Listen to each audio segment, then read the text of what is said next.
Hello everyone. इस video में मैं आपको बताऊंगा पेट फूलने में क्या क्या आपको करना चाहिए और उसके क्या कारण होते हैं। जनरली हम इंडियंस हैं और एक बहुत कॉमन सी समस्या सामने आती है कि डॉक्टर साहब हमारा पेट फूल जाता है।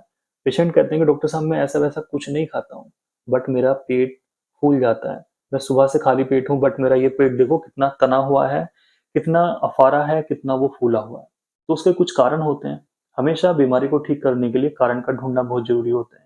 पेशेंट बोलते हैं, बहुत सारे लोग कमेंट भी करते हैं कि डॉक्टर साहब आप इतनी सारी चीजें बताते हो, मेन मुद्दे पे आया करो। मेन मुद्दे का मतलब मैं आपको सीधा सा चीजें बता दूं कि आपको ये करना है ये करना है, बट आप देखिए कि उसका क्या कारण है। आप कारण अपनी लाइफ से हटा लेंगे तो आपकी जो आधी समस्याएं हैं वो वैसे भी ठीक हो जाएंगी। तो सबसे पहले हमेशा की तरह कारण का पता होना बहुत जरूरी है कि ऐसा क्यों होता है। जनरली हम देखते हैं कुछ सिम्टम्स आते हैं, कुछ खाना खाने के बाद भी हो सकते हैं और खाली पेट भी हो सकते हैं। कुछ लक्षण ऐसे आते हैं कि ब्लोटिंग होनी शुरू हो जाती है, आम भाषा में कि पेट फूल जाता है, पेट अफर जाता है। उसको हम देखते हैं कई बार मोस्टली पेशेंट्स के अंदर कि वो पूरा पेट नहीं फूलता है। केवल जो हमारा अम्बिलिकल वाला रीजन है, इससे अपर एब्डोमेन, इसको हम अपर एब्डोमेन बोलते हैं, केवल हमारा ऊपरी वाला हिस्सा फूलता है।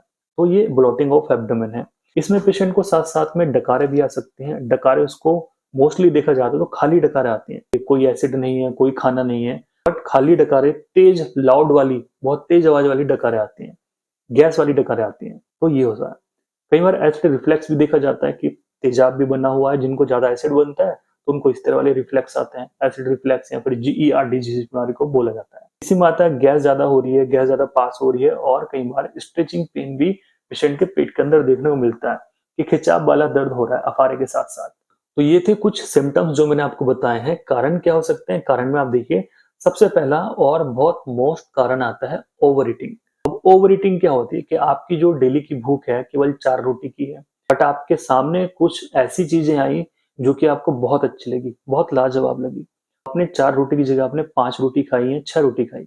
उसकी वजह से पेट फूलना जायज है, क्योंकि आपने पेट के अंदर उतना डाला है जितनी आपकी कैपेसिटी नहीं है। जो आपका डेली शेड्यूल चल रहा था आपने उससे ज्यादा उसको खा लिया है। ठीक है। तो ओवर ईटिंग मोस्ट रीजन देखा जाता है इस तरह की समस्याओं में। बच्चों में भी देखा जाता है कि डॉक्टर साहब इसके पेट में रात से दर्द है। मैंने क्या हुआ, रात इसने पराठे खाए, आलू के पराठे खाए। मैंने जनरली कितना, मेरा जनरली 1-2 रोटी खाता है, आलू के पराठे इसको अच्छे लगते हैं, रात इसने खाए हैं, इसकी वजह से इसके अंदर पेट में प्रॉब्लम हो गई है। कुछ होती है टेम्परेरी प्रॉब्लम्स कि वो खाना पचेगा, धीरे धीरे पचेगा, 1-2 दिन में जो है कंडीशन खुद ब खुद नॉर्मल हो जाएगी। तो ओवर ईटिंग एक मेन फैक्टर है। जो जो फैक्टर्स मैं आपके अंदर बता रहा हूँ उनको आप खुद से सबसाइड करते जाइए। सबसाइड से करने का क्या मतलब है कि आपकी रोटी, आपकी जो भूख है वो 4 रोटी की है, तो कोशिश कीजिए केवल 3 रोटी से पेट भरने की, और थोड़ा स्पेस छोड़ के अपने पेट के आप रखिए अगर आपको इस तरह की समस्या रहती है। और हमेशा की तरह स्पीड का मैं बताता हूँ कि स्पीड का बहुत बड़ा मैटर है कि आप 2 मिनट में 2 रोटी खा गए हैं, कोई व्यक्ति 2 मिनट में 4 रोटी खा गया। तो ऐसे जो स्पीड वाले व्यक्ति हैं, आपको अपने खाने की स्पीड कम करनी होगी, तब जाके आप देखेंगे आपका खाना अच्छे से पच पाएगा। तो खाने को आप जितना ज्यादा चबा चबा के खाएंगे वो आपके लिए बहुत ज्यादा हेल्दी रहेगा। तो ज्यादा से ज्यादा चबा के खाइए, खाने को लिक्विड फॉर्म में कर लीजिए और उसको आप तब खाइए। पेट को कोई मेहनत ऐसी ज्यादा नहीं करनी पड़ेगी कि आपके पेट के अंदर अफारा हो जाए। ठीक है, ये है मेन जो चीजें मैंने आपको बताई। अब आता कुछ एलर्जिक चीजें। एलर्जिक चीजें के अंदर हम देखते हैं किसी पेशेंट को ग्लूटीन से एलर्जी है, डॉक्टर साहब कि मैं जब भी रोटी खाता हूँ मेरे अंदर ये समस्याएं हो रही हैं। किसी को गेहूं से ज्यादा एलर्जी हो रही है, व्हीट एलर्जी जिसको बोलते हैं, कि पेट में भारीपन हो जाता है, किसी को रैशेस हो जाते हैं, पेट ज्यादा फूल जाता है। तो ये एलर्जी भी आपको नोटिस करनी होगी। एक पेशेंट भी हाल फिलहाल में आई, उनका बच्चा बहुत बीमार रहता था, उसको कॉन्स्टिपेशन रहता था कि ये 2 दिन में 3 दिन में जा रहा है। बच्चे की एज लगभग 6-7 साल है। कई समय से वो ट्रीटमेंट ले रहे थे, कभी ये दवाई ली, कभी ये दवाई ली। मेरे से भी 1-2 बार वो शीशी लेके जाते थे पेट साफ करने की। अब वो 2-3 दिन पहले आए हैं, उन्होंने बताया कि जब से हमने अपने बच्चे को दूध बंद किया है, दूध का सेवन बिल्कुल बंद किया है, उसका पेट विदाउट एनी मेडिसिन बिल्कुल फिट चल रहा है। उसकी भूख भी बढ़ी है, उसका वजन भी बढ़ा है, उसके पेट में दर्द नहीं है, वो कॉन्स्टिपेशन भी उसके अंदर अब नहीं है। तो कुल मिला के उसको नोटिस किया जाए तो उसको जो एलर्जी थी वो लैक्टोज से एलर्जी थी। दूध के अंदर जो पाया जाता है, तो लैक्टोज वाली जो चीजें हैं उसके पेट में जाके प्रॉब्लम कर रही थी। तो लैक्टोज बिल्कुल बंद करना है। इस तरह वाली समस्याएं आप नोटिस करके बंद कीजिए। उन्होंने अपने बच्चे की सारी जांच करा ली थी, किसी जांच में कुछ नहीं आ रहा था। तो उनके माइंड में खुद से आया कि यार इसको आप दूध बंद करके देखें। 1-2 बार डॉक्टर ने बोला कि दूध से ज्यादा प्रॉब्लम हो सकती है, बंद कीजिए। तो लैक्टोज वाले जो प्रोडक्ट्स हैं, जो मिल्क प्रोडक्ट हैं, उसकी वजह से भी कई बार पेशेंट को समस्याएं होती हैं, पेट फूलने वाली, या पेट के अंदर दर्द वाली या अफारे वाली। नेक्स्ट आता है दोस्तों फ्रक्टोज एलर्जी, कि कुछ व्यक्ति ऐसे होते हैं कि डॉक्टर साहब मैं जो भी फल खाता हूँ मुझे सूट नहीं करता है, क्योंकि हम देखते हैं फ्रूट्स के अंदर फ्रक्टोज पाई जाती है, जो शुगर है वो फ्रक्टोज शुगर है, वो उसकी वजह से उनको प्रॉब्लम होती है। तो ऐसा नहीं कि आप सभी से बोल दें कि आप रोज एक एप्पल खाइए आप फिट रहोगे। जिसको एप्पल से, जिसको फ्रक्टोज से एलर्जी होगी या और किसी अन्य फल से एलर्जी होगी, उसको वो फायदा नहीं देगी, उसको वो प्रॉब्लम क्रिएट करना शुरू कर देगी उसके पेट में जाके। तो ये सारी चीजें नोटिस की जाती हैं। नेक्स्ट आता है दोस्तों इसके अंदर कार्बन डाइऑक्साइड, अगर हमारी बॉडी के अंदर ज्यादा जा रही है उसकी वजह से ये समस्या हो सकती है। कार्बन डाइऑक्साइड का मतलब ये है, अगर आप कोई सॉफ्ट ड्रिंक ले रहे हैं, आपने कोई कोल्ड ड्रिंक ली है, खास करके जिसके अंदर सोडा बहुत ज्यादा है, तो आपकी बॉडी के अंदर कार्बन डाइऑक्साइड जा रही है। आप अपना मुंह खोल खोल के सांस ले रहे हैं, बहुत तेज तेज सांस ले रहे हैं, आपकी बॉडी के अंदर कार्बन डाइऑक्साइड जाएगी, अनजाने में ही जाएगी, बट आपका पेट फूलना शुरू हो जाएगा। तो कार्बन डाइऑक्साइड जाने से भी आपकी प्रॉब्लम हो सकती है। एक आता है डाइटिक एरर। मैं अपने जो पेट वाले पेशेंट हैं उनसे मैं बोलता हूँ कि आपको नोटिस करके चलना है कि कहीं आपको अरहर की दाल भी तो नुकसान नहीं दे रही है।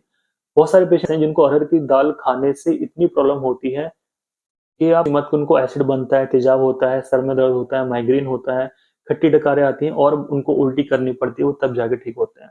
कुछ पेशेंट को अरहर की दाल खाने से कुछ नहीं होता है, बहुत टेस्टी लगती है। तो देखा जाए तो अगर आप खाने की तरफ देखते हैं तो राजमा, छोले, काले चने, उड़द, ये सारी चीजें नुकसान देती देती हैं, बट अब जो नोटिस और जो ऑब्जर्व किया गया है, अब पेशेंट्स को अरहर की दाल भी नुकसान दे रही है। तो आप खुद से नोटिस कीजिए कि आपने क्या खाया है, क्या नया खाया है जिसकी वजह से आपको प्रॉब्लम हो रही है। नेक्स्ट इसी में आता है और हमारे लाइफस्टाइल से जुड़ा हुआ है, खास करके आज के समय में, कि एक फोन उठा के हमने मैसेज किया और हमने कोई चीज मंगा ली है, जी ये पिज्जा आ जाएगा बस 15-20 मिनट में, तो पिज्जा खाएंगे 15-20 मिनट में। तो ये है कि आप जितने भी फैटी फूड्स हैं वो हमारे सिस्टम को स्लो करते हैं। आप कोई ऐसी मैदा वाली चीजें खाएंगे, बर्गर है, फास्ट फूड के अंदर ये सारी चीजें आती हैं, पिज्जा है, चाउमीन है, तो ये सारी चीजें जाके हमारी बॉडी को स्लो करती हैं, हमारी जो इंटेस्टाइन की जो मूवमेंट है उसको स्लो करती हैं, और हमारी बॉडी के अंदर जो सिस्टम है वो स्लो हो जाता है, स्लो डाउन हो जाता है, और उसकी वजह से हमें बॉडी में अफारा बनना शुरू हो जाता है। तो इन चीजों का भी विशेष ध्यान रखना है। एक आता है फास्टिंग वाली प्रॉब्लम में, बहुत पेशेंट बोलते हैं कि डॉक्टर साहब जब मैं खाली पेट रहता हूँ मुझे बहुत समस्याएं होती हैं। उसका रीजन ये है, आप खाली पेट रहेंगे ना तो इंटेस्टाइन के जो बैड बैक्टीरिया हैं, गुड बैक्टीरिया भी हैं इंटेस्टाइन में जो हमारी गट है, और बैड बैक्टीरिया भी हैं। जो बैड बैक्टीरिया हैं वो बढ़ने शुरू हो जाएंगे और आपका पेट फूलना शुरू हो जाएगा। आपको गैस, कब्ज, एसिडिटी और अफारा जैसी समस्याएं, कब्ज जैसी समस्याएं होनी शुरू हो जाएंगी, तो उसका भी आपने ध्यान देना है। दही आप खा सकते हैं ऐसी समस्या को ठीक करने के लिए। दही के अंदर गुड बैक्टीरिया पाए जाते हैं। आपने सुना होगा कि दही के अंदर तो बैक्टीरिया पाए जाते हैं, दही सड़ा के बनाई जाती है, बट वो गुड बैक्टीरिया होते हैं जो हमारी गट को अच्छे से रखते हैं। जो प्रोबायोटिक के अंदर चीजें मिलती हैं वो आपको दही के अंदर में मिल जाती हैं। तो दही को लीजिए, सुबह शाम लीजिए, काला नमक डाल के लीजिए, और एक एक कटोरी आप दही खाइए। आप देखिए फिर आपका पेट, जो अफारे वाली समस्या है, वो ठीक रहेगी। तो यहाँ पे जो बड़े बड़े और मेजर से पॉइंट्स थे वो मैंने यहाँ पे कवर करे हैं। नेक्स्ट वीडियो में आपको बताऊंगा कि वो 4-5 चीजें कौन सी है जिससे आप अपना पेट फूलना बचा सकते हैं और आप स्वस्थ रह सकते हैं। तो सबसे पहले इनके अंदर जो जो चीजें मैंने आपको बताई, अगर आपके अंदर कुछ इनमें से मिलता है तो आप इनको करेक्ट कीजिए। उम्मीद करूंगा ये वीडियो आपको अच्छा लगा होगा। इस वीडियो को ज्यादा से ज्यादा शेयर कीजिए। इस तरह के वीडियोस बनाना काफी मुश्किल होता है, इन्फॉर्मेशन इकट्ठी करनी पड़ती है, ऑथेंटिक इन्फॉर्मेशन इकट्ठी करनी पड़ती है, तब जाके समस्याओं का हल होता है। तो उम्मीद करूंगा इस वीडियो को आप ज्यादा से ज्यादा शेयर करेंगे। Thank you so much.